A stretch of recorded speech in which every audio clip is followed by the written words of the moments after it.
मित्रों, एक समय की बात है जब देवर्षि नारद नारायण नारायण का जाप करते हुए वैकुंठ में आते हैं। तब वे भगवान श्रीहरि और माता लक्ष्मी को प्रणाम करते हुए बोले, हे प्रभु, आज मैं जब पृथ्वी लोक पर भ्रमण कर रहा था तब देखा कि कई सारी स्त्रियां अपने पतिव्रता धर्म का कठोर रूप से पालन कर रही थीं।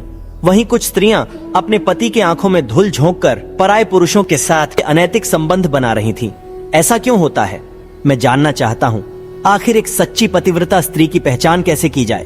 हे प्रभु, उसके अंदर कौन से गुण होते हैं तथा एक चरित्रहीन स्त्री में कौन से अवगुण होते हैं? तब भगवान श्रीहरि कहते हैं, हे नारद, आपने समस्त मानव जाति के कल्याण हेतु महत्वपूर्ण प्रश्न किए हैं, किंतु एक स्त्री के मन को समझ पाना किसी के भी बस की बात नहीं है। आपको इस प्रश्नों के योग्य उत्तर देवी लक्ष्मी ही दे सकती है। हे लक्ष्मी, मैं आपसे निवेदन करता हूँ, आप हमारे परम भक्त देवर्षि नारद की जिज्ञासा को शांत कीजिए और उनका मार्गदर्शन कीजिए। तब देवी लक्ष्मी कहती है, प्रभु, आपकी आज्ञा से मैं अवश्य ही नारद जी जिज्ञासा को पूरा करूंगी।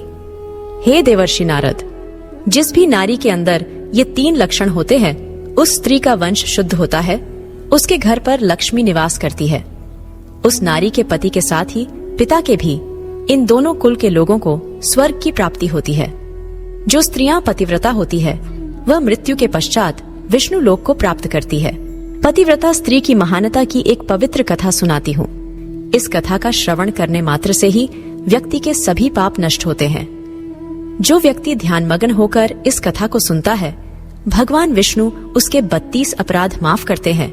इसीलिए प्रत्येक मनुष्य को इस कथा को ध्यान से सुनना चाहिए। दोस्तों, देवी लक्ष्मी कहती है, हे देवर्षि नारद, प्राचीन काल की बात है। मध्य देश में एक अत्यंत शोभायमान नगरी थी। उसमें एक पतिव्रता ब्राह्मणी रहती थी। उसका नाम था शैब्या। शैब्या का पति पिछले जन्म के पाप कर्मों के कारण इस जन्म में कोढ़ी हो गया था, अर्थात उसे कोढ़ का रोग हो गया था। उसके शरीर में बहुत सारे जख्म हुए थे, जिनसे सदा ही पस निकलता रहता था। अपने पति की ऐसी दुर्गति देखकर भी शैब्या ने अपने पति का साथ नहीं छोड़ा और निर्मल भाव से वह अपने पति की सदा सेवा करती रहती थी। पति के मन में जो जो इच्छा होती, उसे वह नारी अपनी शक्ति के अनुसार अवश्य ही पूर्ण करने का प्रयास करती थी। शैब्या प्रतिदिन देव पूजा की तरह ही अपने पति की पूजा करती थी और अपने मन की सभी इच्छाओं का त्याग करके अपने पति के प्रति विशेष स्नेह रखती थी। दोस्तों, देवी लक्ष्मी कहती है, हे देवर्षि नारद, फिर एक दिन शैब्या के पति को रास्ते से जाती हुई एक अत्यंत सुंदर वेश्या दिखाई दी। उस सुंदर वेश्या को देखकर उसका पति काम वासना से भर गया और उस वेश्या पर मोहित हो गया। उस वेश्या के सुंदर रूप ने उस ब्राह्मण को पूरी तरह से अपने वश में कर लिया। उसके रूप को देखते ही वह आहें भरने लगा, लंबी लंबी सांसें खींचने लगा और जब वह वेश्या उसकी नजरों से दूर चली गई तो वह बहुत दुखी हो गया। अपने पति की आवाज सुनकर वह पतिव्रता तुरंत दौड़ ढती हुई घर से बाहर आ गई और अपने पति से पूछने लगी, हे नाथ, क्या हुआ? आप इतने उदास क्यों हो गए? आपने लंबी लंबी सांसें कैसे खींची? आपको जो भी कष्ट है मुझे बताइए। जो भी कार्य हो आप मुझे बताइए, वह मैं पूर्ण करने का प्रयास अवश्य करूंगी। हे प्राणनाथ, एकमात्र आप ही मेरे गुरु है, प्रियतम है। पत्नी के इस प्रकार से पूछने पर उसके पति ने कहा, हे प्रिय, मुझे जो चाहिए वह तुम नहीं दे सकती। तुम ही क्या, कोई भी मुझे नहीं दे सकता। इसीलिए उस पर व्यर्थ बात करना उचित नहीं है। इसीलिए तुम रहने दो। फिर वह पतिव्रता बोली, हे नाथ, मुझे विश्वास है कि मैं आपके कार्य को अवश्य सिद्ध कर सकती हूँ। आप केवल मुझे आज्ञा देने का कष्ट करें। मैं अपनी पूरी शक्ति लगाकर उस काम को पूरा करूंगी। उस कार्य को पूर्ण करने के लिए जो भी उपाय हो मैं करूंगी। अगर मैं आपके इस कार्य को पूरा कर सकी तो इस लोक में और परलोक में मेरा कल्याण होगा। फिर शैब्या के कोढ़ी पति ने कहा, हे प्रिय, ठीक है, बताता हूँ। अभी अभी इस रास्ते से एक अत्यंत सुंदर वेश्या जा रही थी। उसका शरीर अत्यंत सुंदर और मनमोहक था, जिसे देखकर मेरा हृदय कामाग्नि से भर गया है। यदि तुम ऐसा कोई उपाय करो जिससे वह सुंदर वेश्या मुझे प्राप्त हो जाए तो मेरा जन्म सफल हो जाएगा। हे देवी, तुम उससे मेरा मिलन करवाकर मेरी कामाग्नि को शांत करो। पति के द्वारा ऐसा कहने पर वह शैब्या अत्यंत दुखी हुई और बोली, हे नाथ, आप धैर्य रखिए। मैं आपके इस कार्य को अवश्य सिद्ध करूंगी और उस वेश्या से आपका मिलन करवाऊंगी। इतना कहकर उस पतिव्रता नारी ने मन ही मन कुछ विचार किया और फिर रात्रि के अंतिम प्रहर में उठकर वह गोबर और झाड़ू लेकर घर से चली गई।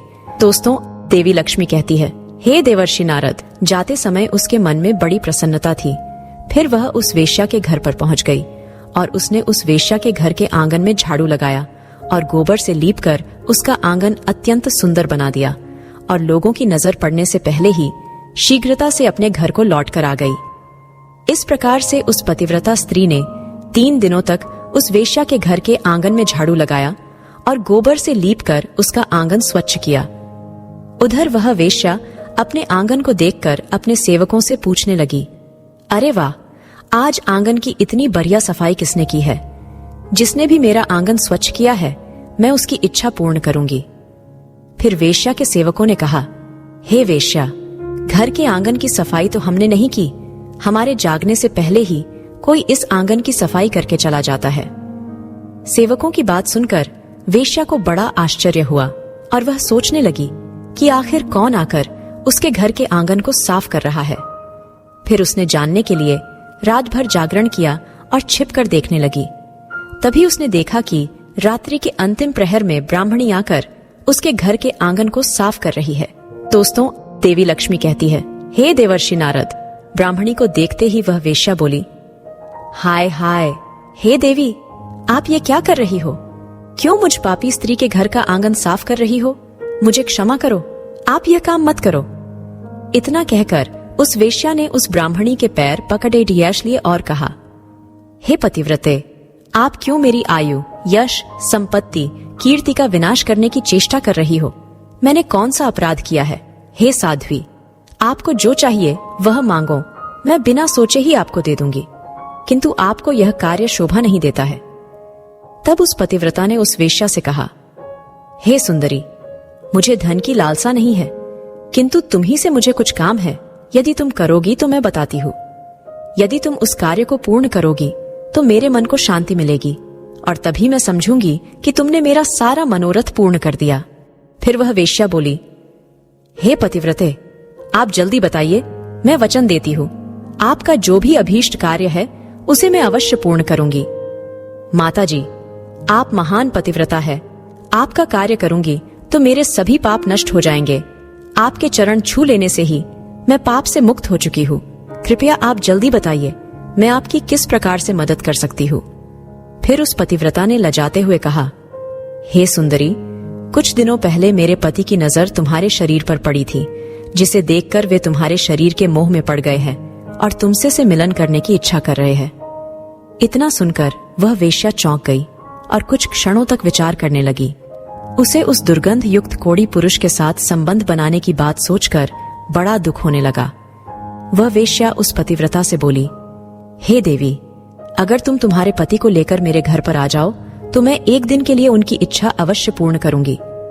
तब उस पतिव्रता ने कहा, हे सुंदरी, मैं आज रात को ही अपने पति को लेकर तुम्हारे घर पर आ जाऊंगी और जब वे तुमसे खुद की तृप्ति करके संतुष्ट हो जाएंगे तब मैं फिर से उनको अपने घर वापस ले जाऊंगी। तब वेश्या बोली, हे पतिव्रते, तुम शीघ्र ही अपने घर पर चली जाओ ताकि कोई तुम्हें यहाँ पर ना देखे और आधी रात को अपने पति को लेकर यहाँ पर चली आओ। मैं तुम्हारी इच्छा अवश्य पूर्ण करूंगी। दोस्तों, देवी लक्ष्मी कहती है, हे देवर्षि नारद। फिर वह पतिव्रता नारी अपने घर पर चली गई और उसने अपने पति को सारी बात बता दी कि वह आज रात को उसे उस वेश्या के घर पर ले जाएगी। फिर वह कोढ़ी अपनी पत्नी से बोला, हे प्रिय, मैं उसके घर पर कैसे जाऊंगा? मुझसे तो चला नहीं जाता। फिर किस प्रकार से यह कार्य पूरा हो पाएगा? तब पतिव्रता बोली, हे प्राणनाथ, आप चिंता ना करें, मैं आपको अपनी पीठ पर बिठाकर लेकर जाऊंगी और जब आपका कार्य पूर्ण हो जाएगा तब आपको वापस ले आऊंगी। इतना सुनकर वह ब्राह्मण बहुत खुश हुआ और अपनी पत्नी से बोला, हे कल्याणी, तुम एक महान नारी हो, तुमसे मैं अति प्रसन्न हूँ। तुम्हारे कारण मेरा कार्य पूर्ण हो जाएगा। तुमने आज जो काम अपने पति के लिए किया है, ऐसा काम संसार की कोई नारी नहीं कर पाएगी। हे देवी, तुम धन्य हो। फिर रात हो गई और वह पतिव्रता ब्राह्मणी अपने पति को पीठ पर बिठाकर लेकर जाने लगी। रास्ते में एक जगह पर परम तेजस्वी मांडव्य ऋषि को गलती से चोर समझकर राजा ने शूल पर चढ़ाया हुआ था। वह शूल मांडव्य ऋषि के आर पार गया था, किंतु फिर भी वे जीवित थे और अपनी तपस्या में लीन हो गए थे। जब रात के अंधकार में वह पतिव्रता ब्राह्मणी मांडव्य ऋषि के नजदीक से गुजर रही थी तो गलती से उसके कोढ़ी पति का पैर मांडव्य ऋषि के शरीर को लग गया और उनकी तपस्या भंग हो गई। मांडव्य ऋषि अत्यंत क्रोधित हो गए और श्राप देने लगे, जिस पापी ने भी मेरी तपस्या भंग की है और मुझे वेदनाएं दी है वह पापी सूर्योदय होते ही भस्म हो जाएगा। ऋषि मांडव्य ने श्राप देते ही वह कोढ़ी जमीन पर गिर पड़ा। ऋषि मांडव्य का श्राप सुनते ही उस पतिव्रता को बहुत दुख हुआ और वह कहने लगी, आज से 3 दिनों तक सूर्य का उदय ही ना हो। इतना कहकर वह पतिव्रता अपने पति को लेकर घर चली गई और अपने पति को शैया पर लिटाकर उसके पास बैठ गई। दोस्तों, देवी लक्ष्मी कहती है, हे देवर्षि नारद, पतिव्रता की वाणी में इतनी शक्ति होती है कि वह जो भी कहती है वह सत्य हो जाता है और पतिव्रता के कहने पर साक्षात सूर्य देव को भी उसकी इच्छा का पालन करना पड़ता है, क्योंकि स्वयं भगवान विष्णु ने ही पतिव्रता स्त्रियों को यह वरदान दिया है कि वे जो बोलेगी वह अवश्य ही सिद्ध हो जाएगा। फिर 3 दिनों तक सूर्योदय नहीं हुआ। सारा संसार अंधकार में चला गया और तीनों लोकों में इसकी खबर फैल गई। यह दृश्य देखकर सभी देवता ब्रह्मा जी के पास गए और सूर्य के उदय न होने का कारण पूछने लगे। तब ब्रह्मा जी ने देवताओं को उस ब्राह्मणी और मांडवी ऋषि का सारा वृतांत सुना दिया। दोस्तों, देवी लक्ष्मी कहती है, हे देवर्षि नारद, फिर सभी देवता ब्रह्मा जी के साथ दिव्य विमानों में बैठकर उस पतिव्रता नारी के घर के पास चले गए। ब्रह्मा जी ने उस पतिव्रता नारी से कहा, हे माता, तुम्हारे कहने से सूर्य का उदय होना रुक गया है, जिससे संपूर्ण सृष्टि खतरे में आ गई है। प्राणियों का जीवन दुष्कर हो गया है। तुम कृपा करके अपने वचन पीछे ले लो और सूर्य का उदय होने दो। फिर उस पतिव्रता ने कहा, हे भगवान, एकमात्र मेरे पति ही मेरे गुरु है। ये मेरे लिए संपूर्ण लोकों से बढ़कर है और सूर्योदय होते ही मेरे पति की मृत्यु हो जाएगी, क्योंकि मांडव्य मुनि ने ऐसा श्राप दिया है। मैंने किसी लोभ में, क्रोध में तथा मोह में आकर ऐसा नहीं किया है। मैं केवल अपने पति के प्राणों की रक्षा करना चाहती हूँ। फिर ब्रह्मा जी ने कहा, हे माता, तुम्हारे पति की आयु इतनी ही थी, उसकी मृत्यु से पृथ्वी का कल्याण होगा। तुम अपने पति के प्राण जाने दो, इससे तुम्हें बहुत पुण्य मिलेगा। फिर वह पतिव्रता बोली, हे देव, पति का त्याग करके मुझे किसी भी लोक में सुख की प्राप्ति नहीं होगी। मेरे पति मेरे लिए ईश्वर है, इसीलिए मैं उनका त्याग नहीं कर सकती। फिर ब्रह्मदेव ने कहा, हे कल्याणी, तुम्हारे इस पतिव्रता धर्म से मैं बहुत प्रसन्न हूँ। तुम अभी इस हठ को छोड़ दो और सूर्य का उदय होने दो, जिससे सारा संसार स्वस्थ हो जाएगा और हमारे आशीर्वाद से तुम्हारा कोढ़ी पति भी कामदेव के समान सुंदर हो जाएगा। दोस्तों, देवी लक्ष्मी कहती है, हे देवर्षि नारद, ब्रह्मा जी द्वारा ऐसा कहने पर उस पतिव्रता ने थोड़ी देर विचार किया और उसके बाद हाँ कहकर स्वीकृति दे दी और फिर सूर्य का उदय हुआ। फिर मांडव्य मुनि के श्राप के कारण तुरंत ही उसका पति जलकर भस्म हो गया और फिर उसकी राख से अत्यंत सुंदर कामदेव का समान रूप वाला उसका पति बाहर आकर खड़ा हो गया। यह चमत्कार देखकर वह पतिव्रता अत्यंत प्रसन्न हुई और फिर स्वर्ग लोक से एक अत्यंत तेजस्वी विमान आया और वह पतिव्रता नारी अपने पति के साथ बैठकर स्वर्ग लोक को चली गई। दोस्तों, देवी लक्ष्मी कहती है, हे देवर्षि नारद, इस प्रकार से पतिव्रता नारी में संसार को भी नष्ट करने की शक्ति होती है। पतिव्रता नारी के सामने बड़े बड़े देवताओं को भी झुकना पड़ता है। तो दोस्तों, उम्मीद है आपको यह कथा पसंद आई होगी, तो कमेंट करके अवश्य बताएं। जानकारी अच्छी लगी तो वीडियो को लाइक जरूर करें और कमेंट में जय श्री हरि विष्णु अवश्य लिखें। साथ ही चैनल को सब्सक्राइब करें। आप सभी का धन्यवाद।